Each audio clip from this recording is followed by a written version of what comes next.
स्वागत है दोस्तों हमारे YouTube चैनल मार्क्सवाद और हिंदी साहित्य डॉक्टर शेख नज़ीर।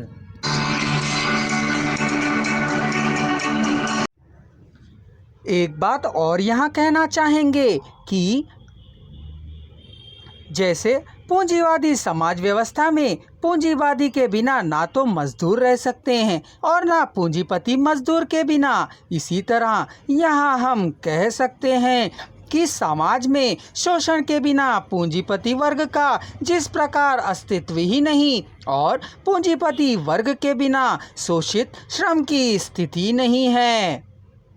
इस प्रकार दो विरोधी तत्वों में एकता होने के नाते समाज गतिशील, परिवर्तनशील और विकासशील हो रहा है। संक्षेप में हम यूँ कह सकते हैं कि संपूर्ण भौतिक जगत विरोधी तत्वों का एक खजाना है जो उसके विपरीतों में निहित अंतर विरोध के कारण सतत संघर्ष चलता ही रहता है। यहाँ विपरीतों का एक पक्ष है तो अंतर विरोधों का दूसरा पक्ष है। प्रतिपक्ष ही संघर्ष के लिए प्रेरित करते हैं। यह संघर्ष तब तक चलता रहेगा जब तक वस्तु में एक नया विकास ना हो। वस्तु में एक नया विकास आने के बाद वस्तु में निहित अंतर विरोध फिर पक्ष और प्रतिपक्ष को जन्म देता है।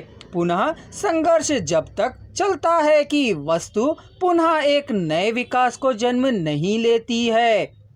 यह क्रम सदा ऐसा ही चलता रहेगा और साथ ही साथ नए नए विकास होते रहते हैं। इस दृष्टिकोण में ही लेनिन ने विकास को विपरीतों का संघर्ष कहा है। अंत में यह निष्कर्ष निकलता जा सकता है कि वस्तु के विपरीतों में निहित अंतर विरोध का संघर्ष ही द्वंद्ववाद का मूल आधार है। मार्क्स और हेगल ने इन विरोधी तत्वों के द्वंद्वपूर्ण संघर्ष की विकास प्रक्रिया को क्रमशः वाद, प्रतिवाद और संवाद के रूप में परिवर्तन होने को स्वीकार किया है। अब हम देखेंगे वाद, प्रतिवाद और संवाद क्या है।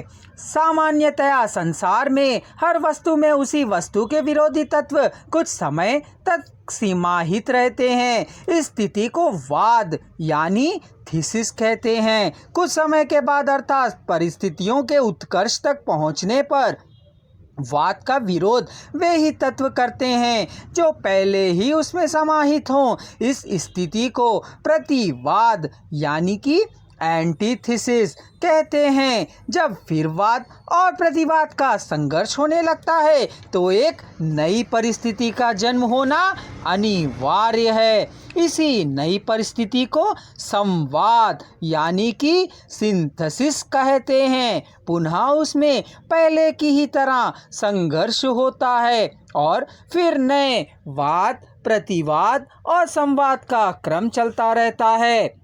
यही द्वंद्व के विकास की प्रक्रिया है। श्री ओम प्रकाश आर्य ने अपनी प्रमुख कृति मार्क्सवाद और मूल दार्शनिक प्रश्न में यह कहा है कि प्रकृति, समाज और जीवन, इन तीनों के विकास में हम देखते हैं कि किसी गति का एक सकारात्मक पक्ष यानी कि थीसिस होता है जो आगे जाने को तत्पर होता है, पर अपने चारों तरफ के वातावरण के कारण उस गति का एक नकारात्मक पक्ष यानी कि एंटीथेसिस भी होता है जो कि उनको आगे जाने से रोकता है। इस प्रकार जो अंतिम रूप से गति की अवस्था परिणाम के रूप में होती है वह संयुक्त सकारात्मक सिंथेसिस के रूप में होता है, जिसके अंदर प्रारंभिक सकारात्मक पक्ष के साथ प्रारंभिक नकारात्मक पक्ष भी संयुक्त होता है।